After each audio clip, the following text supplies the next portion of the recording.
തൻ്റെ മാതാവിൻ്റെ അവിവേകം കാരണം പൂർണ്ണ വളർച്ചയെത്താതെ ഭൂമിയിൽ പിറക്കേണ്ടി വന്ന ഒരു മകൻ. ആ മകൻ എങ്ങനെയാണ് സൂര്യദേവൻ്റെ സാരഥിയായി മാറിയത് എന്ന കഥ കേൾക്കണ്ടേ? മഹാഭാരതത്തിൻ്റെ മറ്റൊരധ്യായത്തിലേക്ക് എല്ലാവർക്കും സ്വാഗതം. രാധാമാധവം എന്ന ഈ ചാനൽ നിങ്ങൾ ഇതുവരെയും സബ്സ്ക്രൈബ് ചെയ്തിട്ടില്ലെങ്കിൽ ദയവായി സബ്സ്ക്രൈബ് ചെയ്യുക.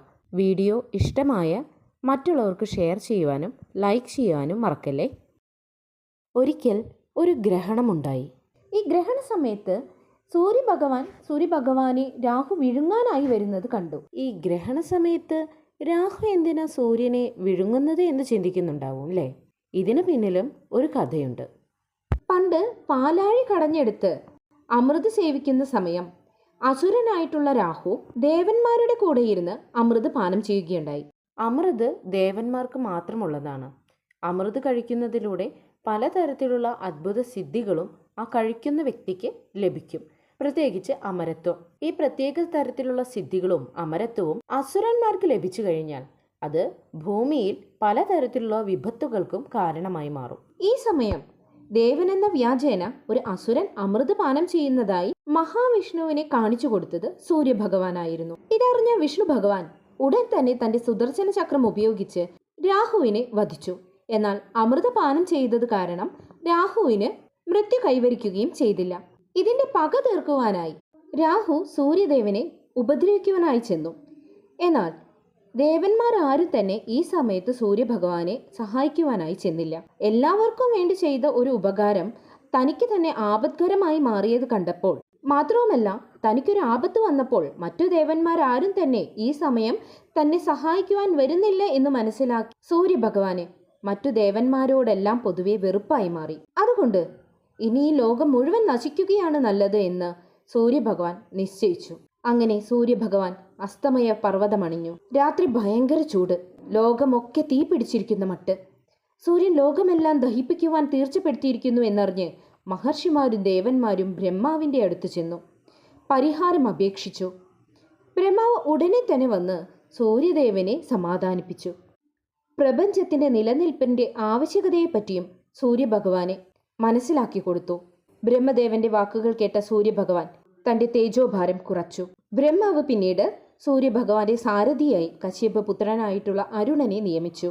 ലോക നന്മയ്ക്കായി സൂര്യരഥത്തിന്റെ സാരഥ്യം വഹിക്കുവാൻ അരുണൻ അമ്മയെയും സഹോദരനെയും വിട്ട് ആദിത്യമണ്ഡലത്തിലേക്ക് തന്നെ മടങ്ങിപ്പോയി. എന്നാൽ ഈ സമയവും വിനിത കദ്രുവിന്റെ ദാസിയായി തന്നെ തുടർന്നു. 100 പുത്രന്മാരുടെ അമ്മയാണ് എന്നൊരു അഹംഭാവവും കദ്രുവിനുണ്ടായിരുന്നു. അതുകൊണ്ട് തന്നെ വേണ്ടതിനും വേണ്ടാത്തതിനുമായി പല കാരണങ്ങൾ പറഞ്ഞ് വിനിതയോട് ചൊടിക്കുകയും പല വീട്ടുപണികളും വിനിതയെ കൊണ്ട് ചെയ്യിപ്പിക്കുകയും കദ്രു ചെയ്തിരുന്നു. ഗരുഡനും അമ്മയ്ക്ക് വേണ്ടി ഈ അപമാനങ്ങളെല്ലാം സഹിച്ചിരുന്നു. അങ്ങനെയിരിക്കെ ഒരു ദിവസം കദ്രു വിനിതയെ വിളിച്ചുകൊണ്ട് പറഞ്ഞു, വിനിതേ, ഇന്ന് എനിക്ക് സമുദ്രമധ്യത്തിലുള്ള നാഗലോകം കാണാൻ ആഗ്രഹമുണ്ട്. അതുകൊണ്ട് എന്നെ എടുത്ത് അങ്ങോട്ട് കൊണ്ടുപോകും. എൻ്റെ പുത്രന്മാരെയെല്ലാം നിന്റെ മകനായ ഗരുഡനും എടുക്കട്ടെ. വിനിത കദ്രുവിൻ്റെ ദാസിയാണല്ലോ.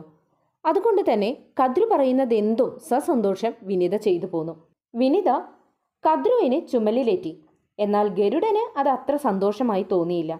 എങ്കിലും അമ്മ പറഞ്ഞത് കാരണം നാഗങ്ങളെയെല്ലാം പുറത്തു കയറ്റി. പിന്നീട് നേരെ മേലോട്ട് സൂര്യന്റെ നേരെ പറന്നു. സാധാരണ ഗരുഡൻ എപ്പോഴും പറക്കുന്നത് മേഘങ്ങൾക്ക് മുകളിലൂടെ ആയിരിക്കുമല്ലോ. അതുകൊണ്ട് തന്നെ സൂര്യന്റെ താപം ഈ സർപ്പങ്ങൾക്ക് സഹിക്കുവാനുള്ള ത്രാണിയുണ്ടായിരുന്നില്ല. സൂര്യന്റെ ചൂട് കൊണ്ട് സർപ്പങ്ങളെല്ലാം വല്ലാതെ വാടിത്തളർന്ന് ക്ഷീണിച്ചവശരായി മാറി. അവർ ഉറക്കെ കരയുവാനായിട്ട് തുടങ്ങി. പുത്രന്മാരുടെ ഈ ദുഃഖാവസ്ഥ കണ്ട് കദ്രു ഇന്ദ്രനെ വാഴ്ത്തി സ്തുതിച്ചു. കദ്രുവിന്റെ സ്തുതിയിൽ സന്തുഷ്ടനായിട്ടുള്ള ദേവേന്ദ്രൻ ആകാശത്തിൽ നിന്ന് മഴ പെയ്യിച്ചു. മാത്രവുമല്ല, നാഗങ്ങൾക്കൊരു സംരക്ഷണം എന്നതുപോലെ തന്നെ സൂര്യനെ മറയ്ക്കുവാനായി ആകാശത്ത് മേഘങ്ങൾ വന്നു നിറഞ്ഞു. ഇതുകൂടിയായപ്പോൾ നാഗങ്ങൾക്ക് വളരെയധികം ആശ്വാസമായി. അങ്ങനെ അമ്മയും മകനും കൂടി കദ്രുവിനെയും നാഗങ്ങളെയും രമണക ദ്വീപിൽ കൊണ്ടുപോയി ഇറക്കി. സർപ്പങ്ങൾ ഗരുഡന്റെ സഹായത്തോടു കൂടി മനോഹരമായ ആ ദ്വീപ് മുഴുവനും ചുറ്റിക്കണ്ടു. ഇതുപോലുള്ള മറ്റു ദ്വീപുകളും ആ സമുദ്രമധ്യത്തിലുണ്ടെന്നറിഞ്ഞ് സർപ്പങ്ങൾ ഗരുഡനോട് പറഞ്ഞു, അല്ലയോ ഗരുഡ, നീ മനോഹരങ്ങളായ മറ്റു ദ്വീപുകളിലേക്ക് ഞങ്ങളെ കൊണ്ടുപോവുക. നിനക്ക് എല്ലാം എളുപ്പത്തിൽ കാണാൻ സാധിക്കുമല്ലോ. നാഗങ്ങൾ ഇങ്ങനെ ആജ്ഞാപിക്കുന്ന രീതിയിൽ ഗരുഡനോട് പറഞ്ഞത് ഗരുഡൻ അത്ര ഇഷ്ടപ്പെട്ടില്ല. ഉടനെ അമ്മയുടെ അടുത്ത് ചെന്ന് ചോദിച്ചു, കദ്രുവും സർപ്പങ്ങളും നമ്മളെ വല്ലാതെ ദുഃഖിപ്പിക്കുന്നുണ്ടല്ലോ അമ്മേ. അവർ നമ്മോട് ഇങ്ങനെ കൽപ്പിക്കുന്നതിന് എന്താണ് കാരണം? എന്തുകൊണ്ടാണ് ഇതെല്ലാം അനുസരിച്ച് അമ്മ ഇങ്ങനെ കഷ്ടപ്പെടുന്നത്?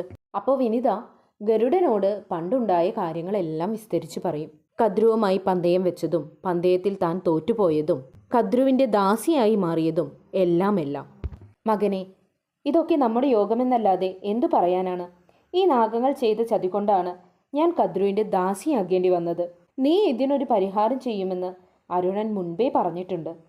ഇത് കേട്ട ഗരുഡന് വല്ലാത്ത വിഷമമായി. ഗരുഡൻ ഉടനെ തന്നെ കദ്രുവിൻ്റെയും നാഗങ്ങളുടെയും അടുത്ത് ചെന്ന് ചോദിച്ചു, നിങ്ങൾക്ക് എന്തു കൊണ്ടുവന്നു തന്നാലാണ്, എന്തു കാര്യം സാധിച്ചു തന്നാലാണ് അമ്മയെയും എന്നെയും ഈ ദാസ്യത്വത്തിൽ നിന്ന് ഒഴിവാക്കി തരിക? ദാസ്യത്വത്തിൽ നിന്ന് മോചനം കിട്ടുവാൻ ഞാൻ എന്തു ചെയ്യുവാനും തയ്യാറാണ് സർപ്പശ്രേഷ്ഠന്മാരെ, പറഞ്ഞാലും. ഗരുഡന്റെ ഈ വാക്കുകൾ കേട്ട കദ്രുവും നാഗങ്ങളും കുറച്ചു നേരം നിന്നൊന്ന് ആലോചിക്കും. എന്നിട്ട് നാഗങ്ങൾ പറയും, അല്ലയോ ഗരുഡ, നീ നിന്റെ ശക്തി കൊണ്ട് സ്വർഗത്തിൽ നിന്ന് അമൃത് കൊണ്ടുവരിക. സ്വർഗത്തിൽ ലഭ്യമാകുന്ന അമൃത് ഞങ്ങൾക്ക് കൊണ്ടുവന്ന് തന്നാൽ നിന്നെയും നിന്റെ അമ്മയെയും ദാസ്യത്വത്തിൽ നിന്ന് ഒഴിവാക്കി തരാം. തന്റെ അമ്മയുടെ കഷ്ടപ്പാടുകൾ നേരിട്ട് കണ്ടവനാണ് ഗരുഡൻ. സ്വന്തം മാതാവിനെ ഈ ദാസ്യത്വത്തിൽ നിന്ന് മോചിപ്പിക്കുവാനായി ഗരുഡൻ എന്തു ചെയ്യുവാനായും തയ്യാറായിരുന്നു. സർപ്പങ്ങളുടെ വാക്ക് കേട്ട ഗരുഡൻ ഉടനെ തന്നെ അമൃത് കൊണ്ടുവരുവാനായി തീർച്ചപ്പെടുത്തി. ഗരുഡൻ അമ്മയോടായി ഇപ്രകാരം പറഞ്ഞു, മാതാവേ, ഞാൻ അമൃത് കൊണ്ടുവരുവാനായി പോവുകയാണ്. അമൃത് നാഗങ്ങൾക്ക് സമർപ്പിച്ചു കഴിഞ്ഞാൽ അമ്മയെയും എന്നെയും ദാസ്യത്വത്തിൽ നിന്നും മോചിപ്പിക്കുമെന്നാണ് പറഞ്ഞിട്ടുള്ളത്. എന്നാൽ എനിക്ക് വിശക്കുന്നുണ്ട്, അസഹ്യമായ വിശപ്പ്. പോകുന്നതിന് മുമ്പ് ഭക്ഷിക്കുവാനായി എന്തെങ്കിലും തരണം. വിനിത വളരെ സന്തോഷത്തോടു കൂടി ഗരുഡനോട് പറഞ്ഞു, മകനെ, സുഖമായി പോകൂ. നിന്റെ കാര്യം എളുപ്പത്തിൽ തന്നെ സാധിക്കട്ടെ. പോകുമ്പോൾ സമുദ്രമധ്യത്തിൽ ഒരു നിഷാദാലയമുണ്ട്. അവിടെ നിഷാദന്മാരെ ഭക്ഷിച്ച് നീ നിന്റെ വിശപ്പടക്കിക്കൊള്ളുക. എന്നാൽ അവരുടെ ഇടയിലുള്ള ബ്രാഹ്മണന്മാരെ ഭക്ഷിക്കാതിരിക്കുവാനായി പ്രത്യേകം ശ്രദ്ധിക്കണം. അഗ്നി തുല്യരായ ബ്രാഹ്മണരുടെ ശാപം സർവനാശങ്ങൾക്കും കാരണമാകും. ഭക്ഷിക്കുമ്പോൾ കണ്ടത്തിലെത്തുമ്പോൾ പൊള്ളുന്നുണ്ടെങ്കിൽ അവർ ബ്രാഹ്മണനാണെന്ന് അറിഞ്ഞുകൊള്ളുക. അകത്ത് ചെന്നാൽ ദഹിക്കാതെ കിടക്കുന്നതും ബ്രാഹ്മണനാണ്. അവർക്ക് നീ യാതൊരു ഉപദ്രവവും ചെയ്യരുത്. അമ്മയുടെ അനുഗ്രഹത്തോടു കൂടി തന്നെ ഗരുഡൻ പറന്നുയർന്നു. അങ്ങനെ പോകുന്ന വഴിയിൽ നിഷാദാലയം കണ്ടു. അവിടെ നിന്ന് വിശപ്പ് മാറുവോളും നിഷാദന്മാരെയെല്ലാം പിടിച്ചു തിന്നുവാൻ തുടങ്ങി. ഗരുഡന്റെ ചിറകടി കൊണ്ടുണ്ടാകുന്ന കൊടുങ്കാറ്റും വെള്ളപ്പൊക്കവും ഒക്കെ കണ്ട് പേടിച്ചോടുന്ന നിഷാദന്മാരെയെല്ലാം വായ തുറന്നുകൊണ്ട് അതിലേക്ക് പ്രവേശിപ്പിച്ച് ഭക്ഷിക്കുകയാണ് ചെയ്തിരുന്നത്. ഇങ്ങനെ നിഷാദന്മാരെ കഴിച്ചുകൊണ്ടിരിക്കുമ്പോൾ പെട്ടെന്ന് ഗരുഡന്റെ കണ്ടം ചുട്ടുപൊള്ളി. അപ്പോഴാണ് ഈ നിഷാദന്മാരുടെ ഇടയിൽ ഒരു ബ്രാഹ്മണനും താൻ ഭക്ഷിച്ച കൂട്ടത്തിൽ പെട്ടിട്ടുണ്ടെന്ന് ഗരുഡന് മനസ്സിലായത്. അപ്പോൾ ഉടനെ തന്നെ ഗരുഡൻ വായ തുറന്ന് ആ ബ്രാഹ്മണനെയും ബ്രാഹ്മണ ഭാര്യയായിട്ടുള്ള ഒരു നിഷാദിയെയും പുറത്താക്കി. ഗരുഡന്റെ ഈ പ്രവൃത്തി കണ്ട ബ്രാഹ്മണൻ ഗരുഡനെ അനുഗ്രഹിച്ചു. വിശപ്പിനൊരു ശമനം ലഭിച്ച ഗരുഡൻ തന്റെ യാത്ര വീണ്ടും ആരംഭിച്ചു.